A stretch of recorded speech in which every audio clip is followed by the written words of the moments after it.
अस्सलाम वालेकुम। Direct line के साथ मैं हूं जवेरिया जैद। नाज़रीन, खित्ता एक नई तारीख लिख रहा है।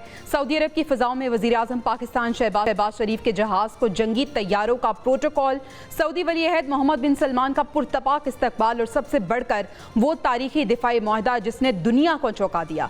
पाकिस्तान और सऊदी अरब ने ऐलान कर दिया है कि एक मुल्क पर हमला, दोनों पर हमला तसव्वुर होगा। ये सिर्फ अल्फाज नहीं, ये एक नई स्ट्रेटेजिक हकीकत है। आलमी मीडिया समेत अरब मीडिया ये कह रहा है कि यह मुआहदा पूरे खित्ते पर असर डाल सकता है। भारतीय ऐवानों में हलचल मची हुई है। मोदी की खारजा पॉलिसी पर सवाल उठने लगे हैं। सवाल यहाँ यह है कि क्या ये इत्तेहाद खित्ते में अमन का जामिन होने के साथ साथ नई सफबंदी का भी आगाज होगा, और क्या दिल्ली अपनी पॉलिसी दुरुस्त करेगा या फिर एक और महाज खोलने की कोशिश करेगा। दूसरी तरफ DGISPR का चौंका देने वाला इंकशाफ सामने आया है। तर्जुमान पाक फौज लेफ्टिनेंट जनरल अहमद शरीफ चौधरी ने जर्मन जरीदे को इंटरव्यू में कहा है कि अफगान शहरी और भारतीय फौजी अफसर पाकिस्तान में दहशतगर्दी में मुलविस हैं। सवाल यह है कि आलमी बरादरी आखिर कब जागेगी, कब दुनिया ये तस्लीम करेगी कि पाकिस्तान महज मुतासरा नहीं बल्कि दहशतगर्दी के खिलाफ फ्रंट लाइन पर सबसे बड़ी कुर्बानियां देने वाला मुल्क है।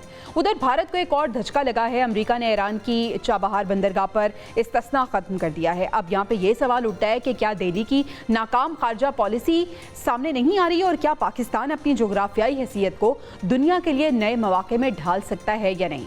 नाज़रीन, ओवरऑल अगर बात करें तो पाक सऊदिया दिफाई मुआहिदा, भारत की तशवीश, अमेरिका की सख्त पाबंदियां और दहशतगर्दी के नए शवाहिद, ये सब हमें एक हकीकत बता रहे हैं कि पाकिस्तान अब खित्ते में एक फैसला कुन खिलाड़ी के तौर पर उभर रहा है। लेकिन सबसे बड़ा सवाल यह है कि क्या पाकिस्तान अपनी मईशत, सियासत और यकजहती को इतना मजबूत कर सकेगा कि ये मौका तारीख बदलने का जरिया बने। इसी पर आज हम बात करेंगे। अपने पैनल का तारुफ आपसे करा देती हूँ। डिस्कशन के लिए air commander retired Khalid Chishti साहब मौजूद हैं। इसके साथ साथ सीनियर तज्जियाकार शौकत पराचा साहब ने भी हमें ज्वाइन किया है। पराचा साहब, आपकी इजाज़त से मैं खालिद साहब से आगाज़ करना चाहूँगी। खालिद साहब, thank you so much for your time. इस मुआहदे को, इस तारीखी मुआहदे को आप किस तरह से देखते हैं सर? ये कितनी अहमियत का हामिल है और इसने पाकिस्तान के कद में, पाकिस्तान के इमेज को किस तरह से पूरी दुनिया के सामने उजागर किया है? जी, बहुत शुक्रिया आपने मुझे इनवाइट किया।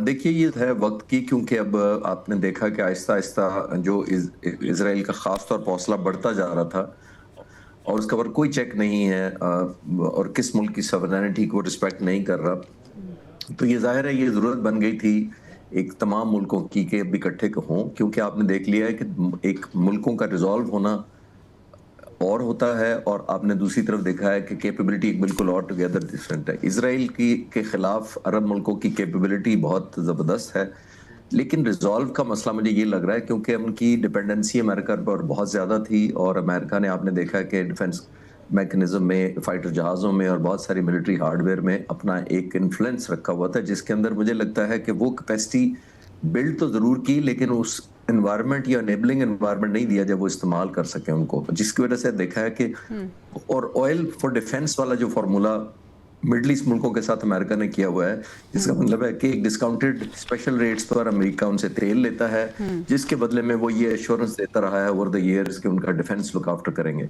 लेकिन मेरा ख्याल है अरब मुल्कों को अब ये रियलाइज हुआ है कि जब भी अमेरिका को ये चॉइस होगी कि अरब मुल्क के मुकाबले में इसराइल खड़ा होगा तो वो इसराइल का साथ देगा, और अरब मोस्टली अरब मुल्कों को जो थ्रेट है वो इसराइल से है। तो ये मेरा ख्याल है न्यू रियलाइजेशन जिसको कहते हैं वो हो गई है, जिसके अंदर एक्सक्लूसिव जो एक प्रिविलेज था अमेरिका का कि अरब मुल्कों का ट्रस्ट था अमेरिका के ऊपर, वो एक शटर हुआ है, जिसकी वजह से नए ऑब्वियसली एक एनवायरनमेंट क्रिएट हुआ है और नए अब अलायंसेस इंशाल्लाह और भी इमर्ज होंगे। अच्छा, आपको लग रहा है कि न्यू अलायंसेस भी बनेंगे? इस पे हम बात कर लेंगे, लेकिन पराचा साहब को भी शामिल गुफ्तगू कर लेते हैं। पराचा साहब, आपसे मैं ये जानना चाहूँगी कि ये वो मुआहदा है जिसको पूरी दुनिया ने कवर भी किया है, चाहे वो प्रिंट मीडिया हो, चाहे वो इलेक्ट्रॉनिक मीडिया हो, तमाम ही हम मीडियम्स देख रहे हैं कि उस पे इस मुआहदे की गूंज नज़र आ रही है।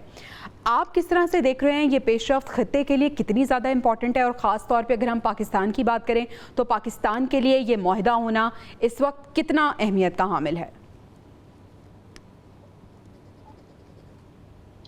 बहुत शुक्रिया। ये इस खित्ते के लिए भी उतना ही अहम है जितना पाकिस्तान के लिए है, बल्कि जो सूरत हाल मिडल ईस्ट में है, मशरिक़ वस्ता के जो हालात हैं, और स्पेशली कटार पर जब इजरायली अटैक हुआ तो उसके बाद इस जो वेस्ट हमारा एरिया है, वेस्ट एशिया कहें, मिडल ईस्ट कहें, उसके हवाले से इस मुआहदे की बहुत अहमियत है और बल्कि ज़्यादातर उसी तनाजुर में देखा जा रहा है कतर पर अटैक के बाद। इसलिए कि जो गूंज आई दुनिया में, पाकिस्तान एक बड़ा मुल्क है। पाकिस्तान बड़ा मुल्क होने के साथ-साथ रिसेंटली पाकिस्तान ने एक बहुत बड़े मुल्क को, भारत को जंग में हराया और फिर पाकिस्तान अल्हम्दुलिल्लाह न्यूक्लियर पावर है। तो ये सारा पर्सपेक्टिव इसलिए दुनिया के मीडिया में आया कि सऊदी अरब इकोनॉमिक पावर है, पाकिस्तान एक न्यूक्लियर पावर है। फिर सिक्योरिटी एग्रीमेंट में कहा गया कि एक मुल्क पर हमला दूसरे मुल्क पर भी हमला तस्वर होगा। अब एक नेटो टाइप का ये एग्रीमेंट है, हालांकि ये कोई ऐसी प्रेसिडेंट नहीं मिलती कि दो मुस्लिम ममालिक के दरमियान कोई इस तरह का डिफेंस पैक्ट हुआ हो अभी तक। लूसा हमारा जो 1982 का सऊदी अरब के साथ इसी तरह का पैक्ट है, लेकिन वो कॉम्बैक्ट के लिए नहीं है, वो नेसेसरली वो पैक्ट हुआ था।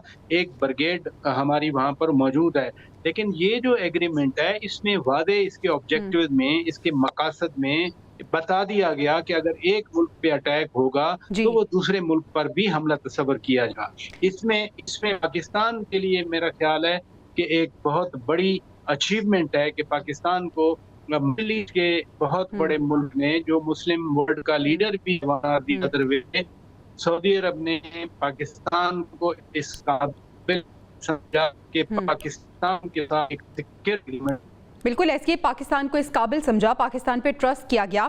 खालिद साहब, जिस तरह से आप बात कर रहे थे, आपको लगता है, आप देख रहे हैं कि कुछ दीगर ममालिक भी इसमें शामिल होंगे मुआहदे में, और अगर ऐसा हो जाता है तो सर आपको खित्ते में एक नया ब्लॉक बनता हुआ नजर आ रहा है? देखिए, जैसे मैं अर्ज कर रहा था ना कि ये एक न्यू एनवायरनमेंट क्रिएट हुआ है जिसमें डायनामिक्स चेंज हुए हैं, जिसमें एक एलिमेंट ऑफ ट्रस्ट जो डेफिसिट हुआ है, उसमें हमारा उस सेंस में नहीं, हमने कोई किसी की जगह नहीं ली है।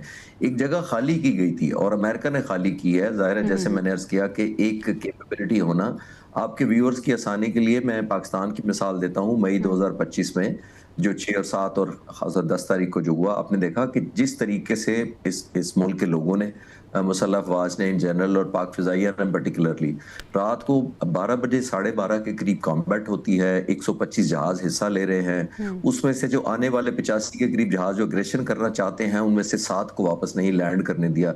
ये होता है एक कैपेबिलिटी का एक होना और उसका फिर एम्प्लॉय करना, यानी कि उसका हौसला होना, आपका जुर्रत होना कि उसको आप इस्तेमाल भी करें।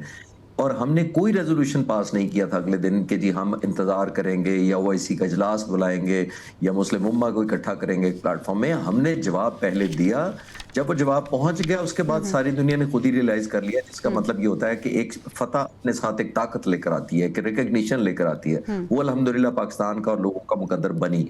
इसी वजह से आज कोई और मुल्क नहीं ये जगह भर रहा सऊदी अरब की नजर में, हम वो वैक्यूम फिल कर रहे हैं। एलिमेंट ऑफ सिक्योरिटी का जो उनकी कंसर्न पैदा हुआ है, एनवायरनमेंट जो भी हो। और जो आपका सवाल है कि कोई और मुल्क बढ़ रहे हैं, मेरा ख्याल डेफिनेटली ये है कि ये पाकिस्तान ने एस्टेब्लिश किया है और किसी छोटे मुल्क या किसी निहत्ते मुल्क के खिलाफ या ऐसे कमजोर मुल्क के खिलाफ नहीं किया, अपने से 3 गुना बड़े मुल्क के खिलाफ ये साबित किया है, जिसका हमसे बजट कोई 9-10 गुना मिलिट्री का बजट ज्यादा है। तो ऐसे मुल्क के साथ साबित किया है हमने, जिसको मैंने कहा कि अर्न की हमने पोजीशन।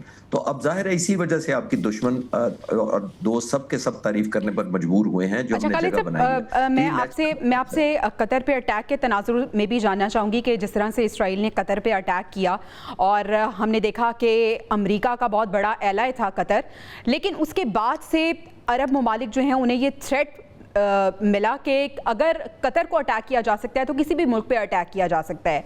अब सऊदी अरब ने ये जाना कि पाकिस्तान की एक्सपर्टीज इसमें है, तो पाकिस्तान के लिए मुआहदा पाकिस्तान के साथ उन्होंने कर दिया। पाकिस्तान के लिए तो बड़ा इंपॉर्टेंट है, लेकिन अगर हम सऊदी अरब की बात करें तो सऊदी अरब के लिए भी ये नागुज़ीर हो चुका था अपनी बका के लिए पाकिस्तान के साथ अग्रीमेंट करना। देखिए विन विन सिचुएशन है।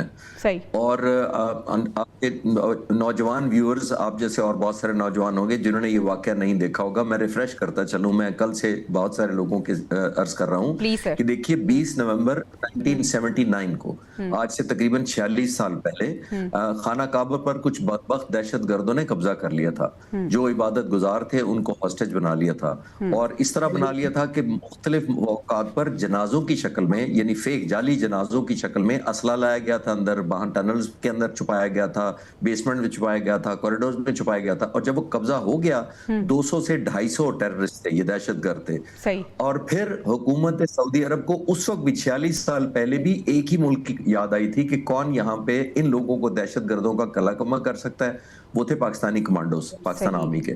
और उन्होंने जाकर, वो भी तकरीबन 2 हफ्ते बैटल जारी रही थी, और इस वजह से कि वेल डग आउट थे, corridor by corridor, room by room उन्होंने क्लियर किया था उस जगह को। तो 46 साल के हमारा रिकॉर्ड है।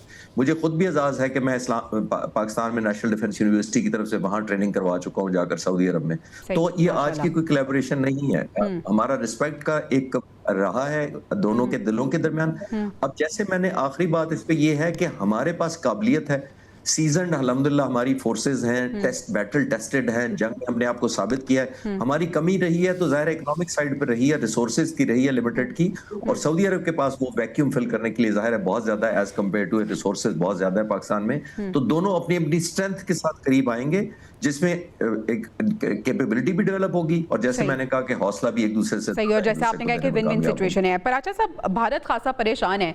भारत को इस मुआहदे से क्या स्ट्रेटेजिक चैलेंजेस हो सकते हैं, और क्या अब खौफ और परेशानी की वजह सामने लेके आएगा भारत? क्या हम एज्यूम कर सकते हैं कि क्या वजह है उसके लिए?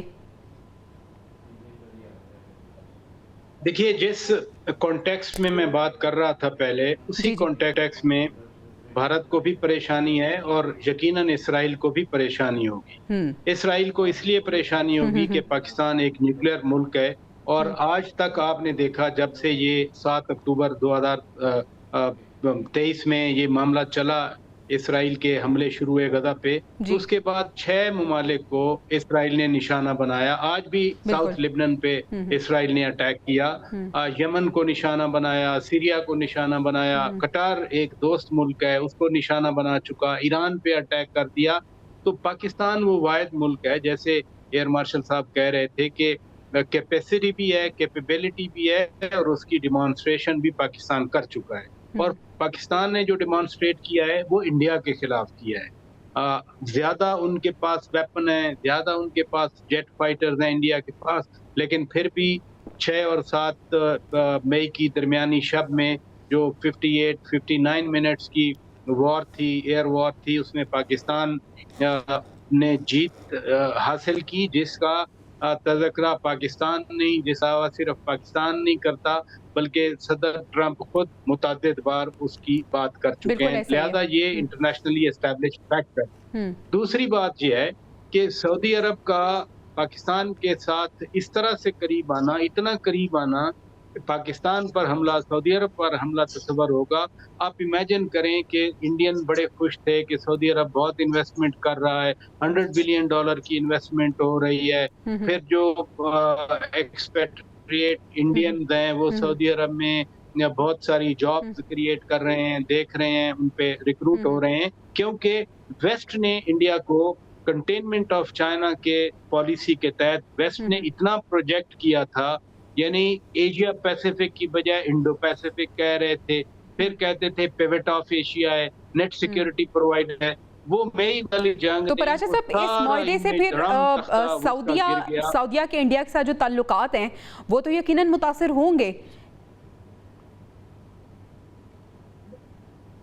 हाँ, अगर अमेरिका इंडिया के ताल्लुकात मुतासर हो सकते हैं, अगर यूरोपियन यूनियन इंडिया के ताल्लुकात मुतासर हो सकते हैं, अगर अमेरिका के सेक्रेटरी ट्रेजरी यानी वजीर खजाना ये कहें कि इंडिया पर जो हमारी तवक्कुआत थी, इंडिया उन पर पूरा नहीं उतरा, तो सऊदी अरब में क्या थिंकिंग होगी?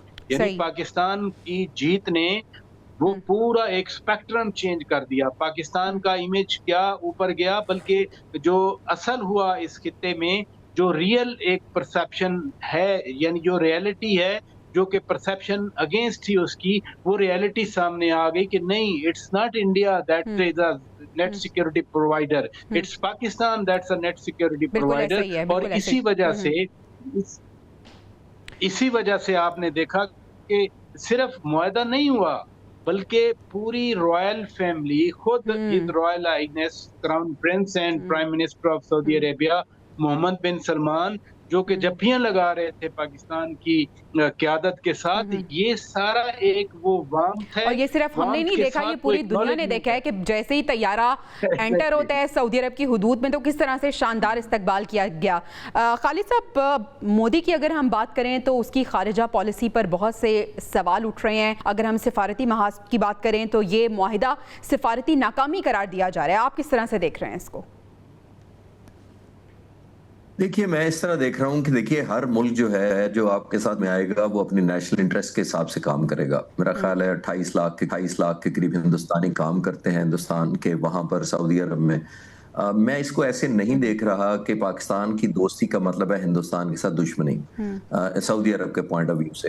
जाहिर है आज तक आपने देखा होगा कि ये सारे मिडल ईस्ट के जो मुल्क हैं वो हिंदुस्तान और पाकिस्तान के दरमियान जरूर पाकिस्तान के साथ इंक्लाइंड रहे हैं, लेकिन उसका मतलब ये नहीं होता कि वो चॉइस करते हैं कि या पाकिस्तान की तरफ होंगे हम या हिंदुस्तान की तरफ होंगे। जब इंडियन प्राइम मिनिस्टर वहां जाते रहे तो ये जफियां मुझे वहां भी नजर आती थी जो पराचे साहब जिसका जिक्र कर रहे हैं। तो ऐसा नहीं है कि कोई मुल्क ये कहेगा कि इसका मतलब है कि पाकिस्तान से आज दोस्ती है तो हिंदुस्तान से हमारी दुश्मनी, इसका मतलब ये हो गई है। ऐसा नहीं होगा, क्योंकि उन्होंने अपनी नेशनल इंटरेस्ट के हिसाब से करना है। हमें ये देखना है कि हम पीस टाइम में, देखिए ये एक और मिसपरसेप्शन ये हो रहा है कि जब हमला होगा तो हम एक दूसरे के करीब आएंगे। ऐसा नहीं है मैं इसको इस तरह देख रहा हूं कि हमने पीस टाइम में अपनी कैपेसिटी बिल्ड करनी शुरू पड़ेगी, हमें शुरू करनी पड़ेगी, जिसका मतलब ये है कि इस टाइम में हम एक दूसरे पे वेपनाइजेशन का करेंगे, मॉडर्नाइजेशन का करेंगे, इलेक्ट्रॉनिक वॉरफेयर का और हार्डवेयर जहाजों का। पीस टाइम में हम कैपेसिटी बिल्ड करेंगे तो वॉर टाइम में आती है। पाक फिजाइया ने J-10C जो जहाज लिए थे 3 साल पहले राफेल के मुकाबले में लिए थे, 3 साल से पाक फिजाइया तैयारी कर रही थी, जो उस दिन 6 और 7 की दरमियानी रात को 7 जहाज मारे गए थे। ये नहीं हुआ था कि जहाज आए वो उस दिन टेक ऑफ किया और इत्तेफाक से वो मारे गए हिंदुस्तान के। आपको तैयारी करनी पड़ती है, आपको near real war like scenario में तरबियत करनी पड़ती है और आपको वॉर सिमुलेशन करनी पड़ती है, जो पीस टाइम में होगी तब जाकर ये जंग भी काम आएगी। तो मेरा ख्याल है कि ये कंटिन्यूड एक एफर्ट होगी, ये सिर्फ वो नहीं है कि जब थ्रेट होगी तो हम एक दूसरे से मर्ज कर जाएंगे या कन्वर्ज करेंगे, काम शुरू हो जाएगा और पीस टाइम में ये काम होगा तो वॉर टाइम तक ये चीज़ चलेगी। अच्छा पराचा साहब, अगर हम पाकिस्तान के तनाजुर में बात करें तो पाकिस्तान को बहुत से चैलेंजेस इस वक्त दरपेश हैं, मौशी लिहाज से भी बहुत से चैलेंजेस हैं, सियासी लिहाज से भी बहुत से चैलेंजेस हैं, लेकिन इस मौके को एक नादिर मौका कहा जा रहा है। आपको लगता है कि पाकिस्तान अपने सारे चैलेंजेस को साथ लेके इस मौके को अवेल कर सकता है? देखिए, ये सिर्फ मौका नहीं है, ये तो एक रियलिटी बन गई ना, ये हकीकत बन गई। अपॉर्चुनिटी के लिए चिश्ती साहब फरमा रहे हैं कि जैसे चिश्ती साहब फरमा के ये जो टाइम है, टाइम में सारी तैयारी होनी है, यकीनी तौर पर इसमें तो कोई शक नहीं है ना कि आखिरी टाइम पे अगर सऊदी अरब पे अटैक हो गया तो हम कहते हैं कि हम वहां पहुंच जाएंगे। कल किसी ने मुझसे पूछा कि जी हम 4 घंटे में कैसे पहुंचेंगे अगर वहां हमला हो गया। ये बात तो नहीं होती ना।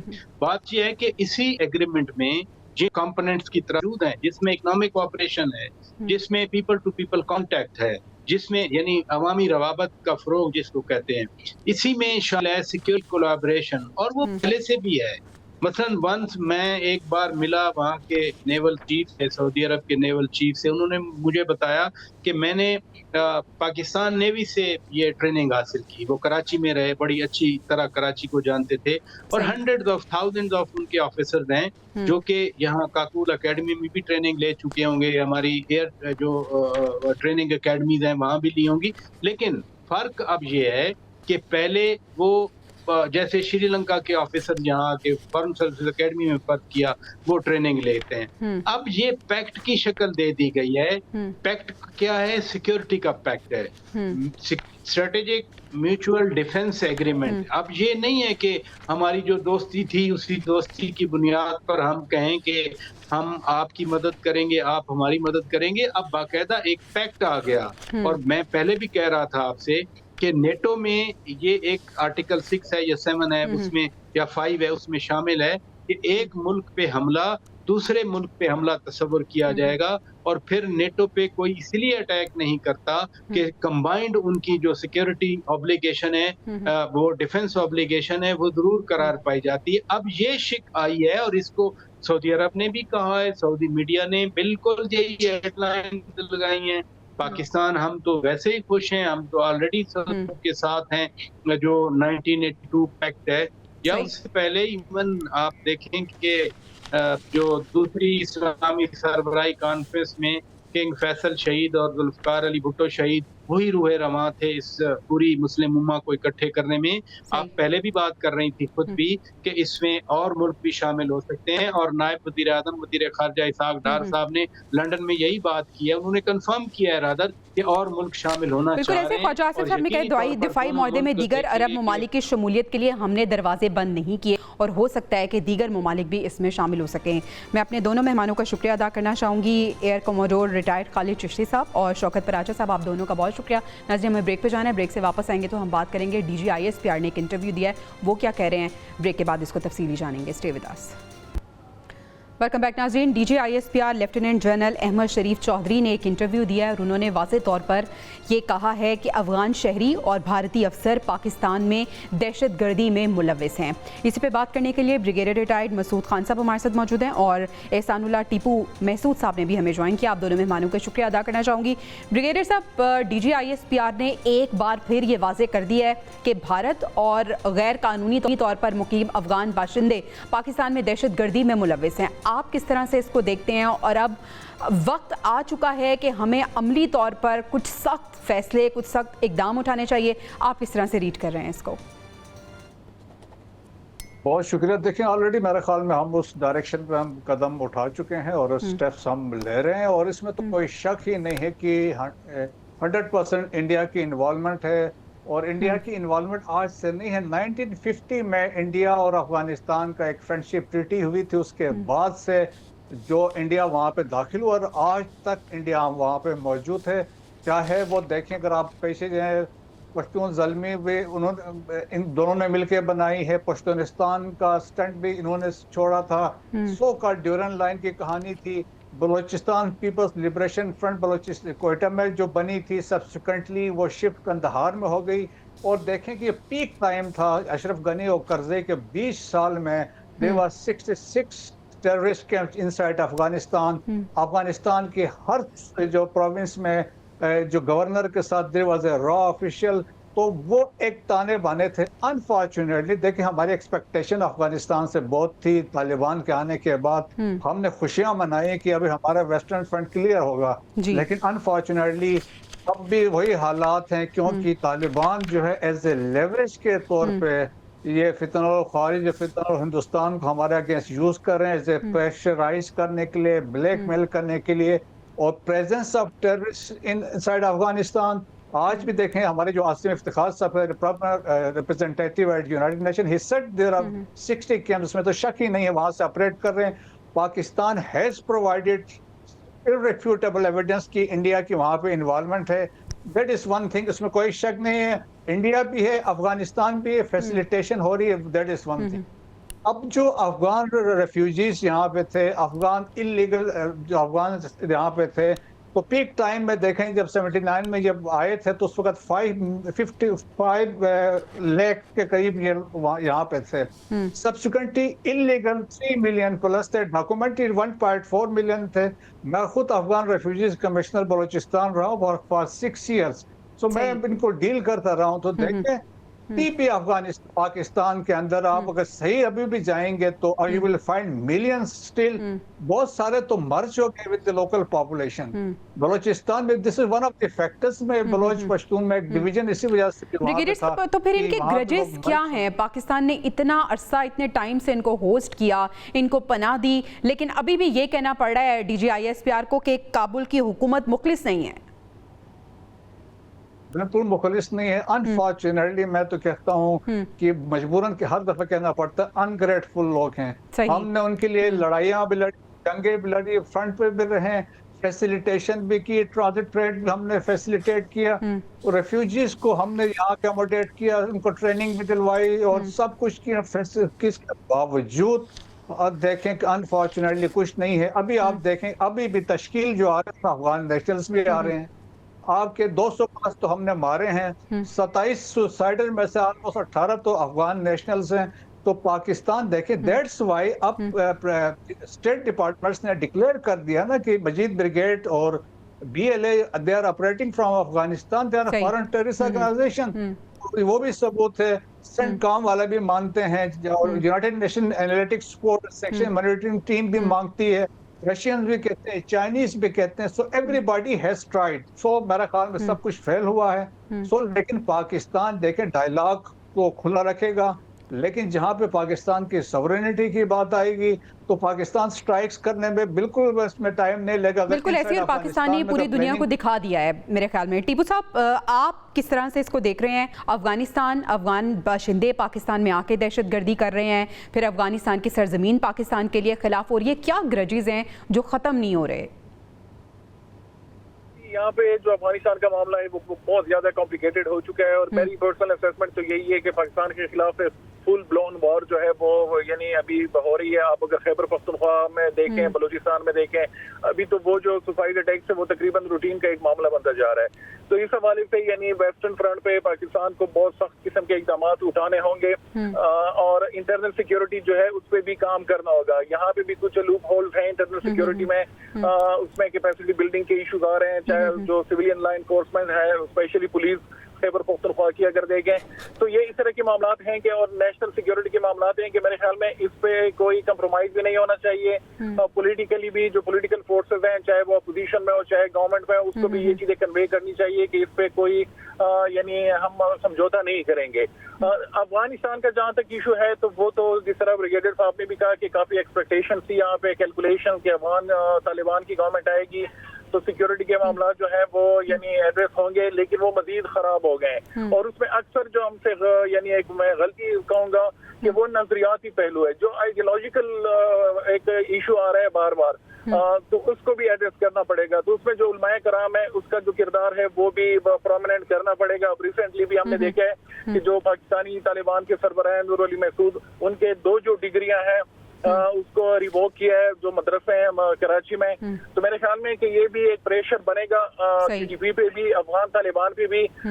तो जितने भी फ्रंट्स हैं, चाहे वो अगर सोशल एंगेजमेंट हो लोकली, खासकर जो कबायली इलाके में, वो बहुत जरूरी है। गवर्नेंस के जो इश्यूज हैं उसको एड्रेस करना होगा। ये सिर्फ काइनेटिक्स पे अगर हमने फोकस रखा तो उससे मामला यानी वो सही नहीं होंगे। तो टीपू साहब, सॉल्यूशंस और हल को हम डिस्कस करेंगे, अभी हमें एक ब्रेक पे जाना है। नाज़रीन, ब्रेक से वापस आएंगे तो हम सॉल्यूशंस की बात करेंगे, हमने करना क्या है, और दूसरा हम ये भी बात करेंगे कि भारत जो दहशतगर्दी में मुलविस है कितना खतरनाक ये इशारा है और अब क्या करना है पाकिस्तान को। Stay with us. Welcome back नाज़रीन। DGISPR ने यह वाज़ेह किया है कि भारत रियासती सरपरस्ती के तहत पाकिस्तान में दहशतगर्दाना कार्रवाइयों में मुलविस है, भारतीय अफसरान इसमें मुलविस हैं। ब्रिगेडियर साहब, ये तो बैनुल-अक़वामी क़वानीन की भी खिलाफ वर्जी है, भारतीय अफसरान का पाकिस्तान में दहशतगर्दी के वाक़यात में मुलविस होना। पाकिस्तान को अब आलमी फ़ोरम का किस तरह से इस्तेमाल करना चाहिए इस मसले को उजागर करने के लिए, या कोई और हल भी है हमारे पास? ये 5 डोजेस हमने जमा करवाए हैं और जिसमें हमने इररिफ्यूटेबल एविडेंस दिया है और इवन हमने इंडिविजुअल्स के नाम लिए हैं कि जो पाकिस्तान में दहशतगर्दी में इन्वॉल्व थे। APS पे जो हमला हुआ 2016 में, तो उसमें एक डोंगरा अपाजी नाम का बंदा था जो जलालाबाद बैठ के वही was controlling the operation. But जो मस्तूंग में सराय राजस्थानी शहीद पे हमला हुआ तो वो एक पटनायक आदमी था, वो स्पिन बॉल तक बैठा हुआ था, वहां से ऑपरेशन कंट्रोल कर रहा था। सो हमने वो एविडेंस तक दिए हैं। अब रिसेंटली जब डीजी ISPR ने भी बात की है, देखे मुझे संदीप के उसने जो सारे कि जब भी बात करते हैं हम लोग सबूत के साथ बात करते हैं, कोई हाइप क्रिएट नहीं करते जिससे इंडियन मीडिया करता है। तो उस वक्त भी मैं जो संदीप के जो तमाम नेटवर्क था उनके कम्युनिकेशन थे, डिटेल्स दिए हैं। सो सबूत हमारे पास है। अब देखें कि फिर इसके साथ साथ ट्रांसनेशनल डिप्रेशन में फिर इंडिया वहां पे भी एक्सपोज हुआ है। तो पाकिस्तान के पास राइट टाइम है, पाकिस्तान की स्टैंडिंग भी बहुत अच्छी है इस वक्त, तो we can raise the issue. America के साथ ऑलरेडी उठाया हुआ है, यूनाइटेड नेशन सिक्योरिटी काउंसिल के प्लेटफॉर्म से हम बात कर सकते हैं और हम उसमें कह सकते हैं कि इंटरनेशनल कम्युनिटी इनको कंडेम करे for their terrorism inside Pakistan. सबूत हमने दिए हैं।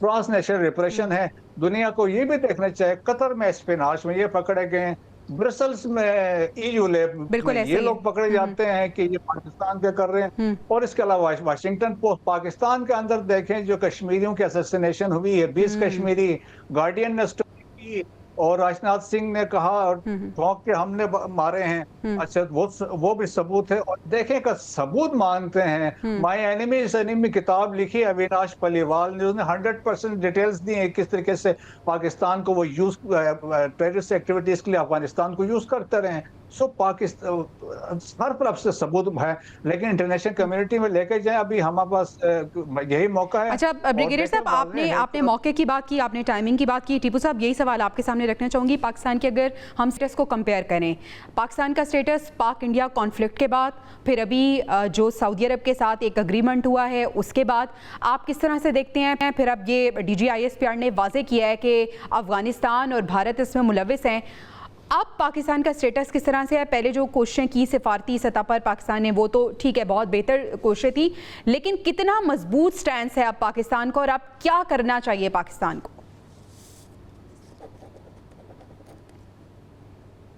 एग्जैक्टली आपने जो दो डेवलपमेंट का जिक्र किया, तो इंटरनेशनली अगर देखें तो पाकिस्तान का जो स्टेचर है तो वो मेरे ख्याल में काफ़ी इम्प्रूव कर गया है। और इंटरनेशनल फोरम्स, चाहे वो UN सिक्योरिटी काउंसिल हो, वो बाईलैटरल मैकेनिज्म हो, SCO, वहाँ जो जितने भी हैं वहाँ पे पाकिस्तान की बात सुनी जाती है। आप सिर्फ अगर SCO का जो एलामिया देखें तो उसमें यानी पाकिस्तान के अंदर जो दो बड़े हमले हुए थे, एक खैबर पख्तूनख्वा में और एक जो जाफर एक्सप्रेस का, तो उनको यानी कंडेम किया गया था।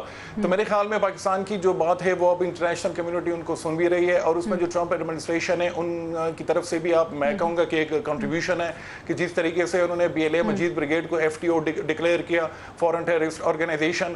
तो इस तरह के इकदाम जो है डिप्लोमेटिक फ्रंट पे वो बहुत ज़रूरी है। उसकी वजह से रिस्ट्रिक्शंस आती हैं, उसकी वजह से उनका जो फाइनेंशियल मैकेनिज्म है वो रिस्ट्रिक्ट हो जाता है।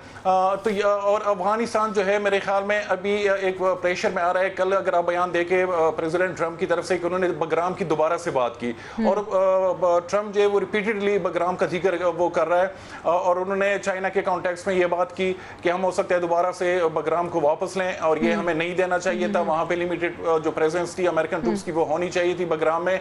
तो ये इस तरह के हैं कि वो उसको यानी प्रेशराइज किया जा सकता है अफगान गवर्नमेंट को। जिस तरह मैंने शुरू में बात की कि ये सिर्फ काइनेटिक्स पे चीज़ें मसाइल हल नहीं होंगी।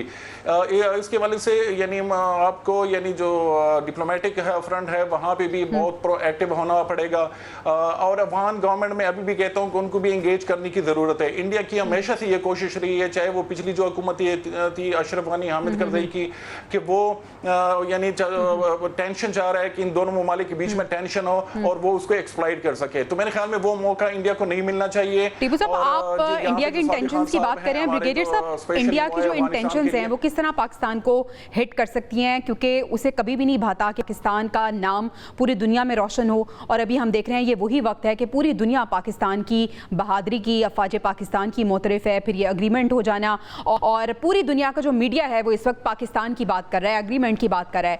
इंडिया और अफगानिस्तान की तरफ से जो कार्रवाइयाँ हो रही हैं, सर आपको लगता है इसमें कंट्रोल होगा, कुछ ये रुकेंगी या इनमें इजाफा होगा? नहीं, अभी देखें, अभी तो फंस गए हैं। अभी देखें ना, ऑपरेशन सिंदूर होने का था जारी है। अभी हमारा तो एग्रीमेंट अंडरस्टैंडिंग होगी सऊदी अरब के साथ, एक स्ट्रेटेजिक एग्रीमेंट हुआ है। सऊदी ने बिलियंस ऑफ डॉलर्स की इन्वेस्टमेंट की है इंडिया में स्ट्रेटेजिक रिलेशन है इंडिया और सऊदी अरब के। सो मेरे ख्याल में एक बड़ा वो फैक्टर भी अभी इसमें दरमियान में आएगा। अमेरिकन भी पता देखें जिस तरीके से आज चाबहार पे उन्होंने सैंक्शंस जो वेवर दिया था वो उठा लिया है, और इसी तरीके से बाज़ लोग पे वीजे की उन्होंने पाबंदी लगा दी है, तो उधर से उनका भी प्रेशर आ रहा है। सो अमेरिकन समझते हैं, अमेरिकन को तो सब पता है। तो आहिस्ता आहिस्ता वो भी टाइटिंग द नोज। मेरा ख्याल में इनके लिए मुश्किलात बढ़ती जाएंगी, और अभी एक ऐसे स्टेज पे आया, देखे पाकिस्तान के लिए मसले होते थे शुरू में कि डिस्पाइट डिफेक्ट हमने अपने बल बोते पर जिस तरीके से अभी हमने बयान में महसूस मार के हक में किया, तो सऊदी अरब के आने के बाद आपकी लॉजिस्टिक्स, आपकी फाइनेंशियल हेल्प जो होगी, जो सपोर्ट होगी वो बढ़ जाएगी, और आपके लिए मज़ीद आपकी जो सस्टेनेबिलिटी आपकी बढ़ जाएगी। इंडिया अंडरस्टैंड कर रहा है। सो देयरफॉर उन्होंने अभी तक ऑफिशियल स्टेटमेंट दी नहीं, उन्होंने कहा हम एनालाइज कर रहे हैं। इंडिया को अंडरस्टैंड करना चाहिए। टीपू साहब आपसे मैं ये पूछना चाहूंगी कि अब जब अग्रीमेंट हो गया है और अग्रीमेंट ये कहता है कि एक मुल्क पर हमला दूसरे मुल्क पर हमला तस्वुर होगा, पाकिस्तान पहली भी कार्रवाइयों के सबूत सामने रख चुका है, दीगर कार्रवाइयां होती हैं और अगर सबूत होता है तो फिर उसका रिएक्शन क्या होगा?